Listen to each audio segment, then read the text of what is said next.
Today we're going to talk about how to keyframe with Final Cut Pro X.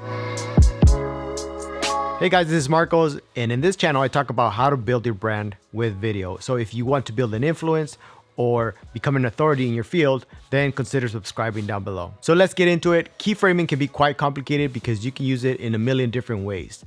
The way I like to use keyframing is to bring emphasis to certain words that I use throughout my videos. For example, let me show you. Right now, I could bring in a slow Gaussian blur and then bring in my text to emphasize just the words that I'm saying. So if I'm trying to make a point, I can do that.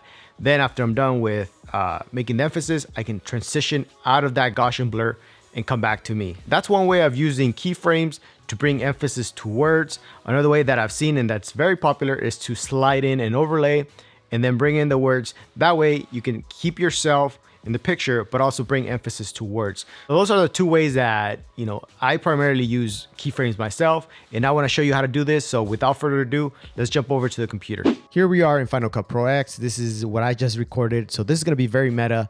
I'm going to show you exactly how I created the Gaussian blur and the slide in overlay. Let's start with the Gaussian blur. I already came in here and put markers. So here is where I want the Gaussian blur to begin. And this is where I want it to end. So it's going to build in and build out. And the first thing I want to do is I want to make cuts and make this clip an individual clip. I like to do it this way because it simplifies everything. So if we hit the B button for blade, we can make a cut here and make a cut here. And now we go back to our select tool and we want to then go over to the effects browser and select our blur. We want to drop in a Gaussian blur. And as you can see there, it made the whole clip blurry, but I want it to slowly build in because it's going to look more professional. So that's why we have keyframes. And to do that, first of all, I want to bring in my, I don't know exactly what this is called, but it lets us see the exact keyframes we're going to make. So I want it to be the keyframe, the Gaussian blur to build in within a second. So it starts at, as you can see here, minute 28. I want it by the full effect of the Gaussian blur to come in at minute, or at, 29 seconds? Maybe a little bit less. It doesn't matter. It's up to you. You can always change it. So if we open up our inspector, you can see here, this is our Gaussian. You can make it more or less. I like to keep it at 50%. I think that looks good. And the first thing I'm going to do is create a keyframe here because it's going to start at 0 and it's going to build to 50%. So let's zoom in here, zoom out. And so when it reaches this point, the Gaussian blur is going to come to 50%. So if we go over to the beginning of our video clip, we place the playhead right here at the beginning. We're going to create another keyframe and then we're going to decrease the amount to 0. So now if we play this, it built in, but I want it to last or to be more gradual, so I can drag this keyframe over. So let's see, right about there. I think that's good. Let's play it again. You see that was a slow Gaussian blur. Let me zoom out and let's do the same on the other side. It's going to build in and it's going to build out. So if we say right about there, and we're going to create another keyframe on the Gaussian blur. We want it to stay at 50% from here to here, but then we want it to end at the end of this video clip. Just go one frame to the left by hitting the left arrow key, hit the keyframe. We're going to make it 0%. So now you can see the keyframes. It starts at 0, builds up to 50% Gaussian blur, stays at 50, all the way to here, 50, but then it slowly builds out and it goes to 0. Okay, so that's the basic idea. Let's close this out. And now let's add a title by typing Control T. We're going to drag this out like this. Here's our title. Select it. Let's change the wording. Okay, there it is. So let's play this.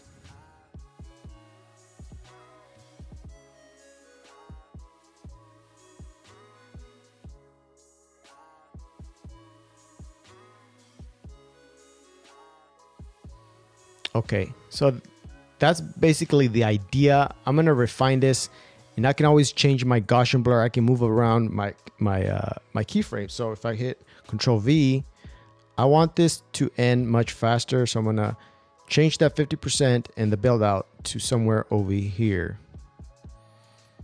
Let's try that again. Okay, I like that. Let me just bring in the text.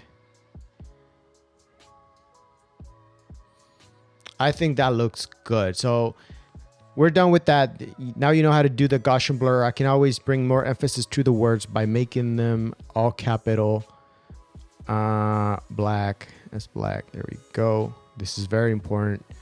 So that's the basic idea behind a Gaussian blur, how to use keyframes using that. Let's jump over to the next one. Now let's do the overlay effect. I actually use this quite a lot. So I already made 2 points here. This is where I want the overlay to begin, and this is where I want it to end. Let's zoom a little bit in here. Let's slide over to the right. Zoom out. Okay, let's go over to the title section. I'm gonna bring in a solid, custom solid, and I'll bring it in to this point. I want it to build in and build out. Let's close that title section, and we're gonna change this color, the color of this solid. I want to make it color I use quite often. Let's make it that color right there. Now we're gonna have to crop it from the right. Crop it. Let's do more. Slide up. I think that looks good. So if we move a couple keyframes or about a second forward, this is where we start our keyframe. So we're gonna add him to the position, and let me open up the, I don't know what this is called, the animation section. Control V, as you remember. And here's our first keyframe. So if we move over to the left, in the beginning, we're gonna add another keyframe to the position and slide it out. So we move over the x-axis. If we play this, that was too fast. So let me move this keyframe over so it slides in slower. I think that's good. Let's do it on the other side. So it begins, let's say right there, add a keyframe to the position and then go over to the right, one arrow to the left, and add a keyframe. Again, we're gonna slide it out. There we go. So if we play this, it slides in quite fast. You can make it slower if you like. Let me add the text. Control T. Let me close this.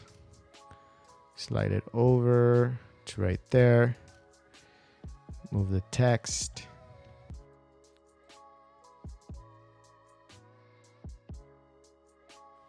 There it is. Let me play it.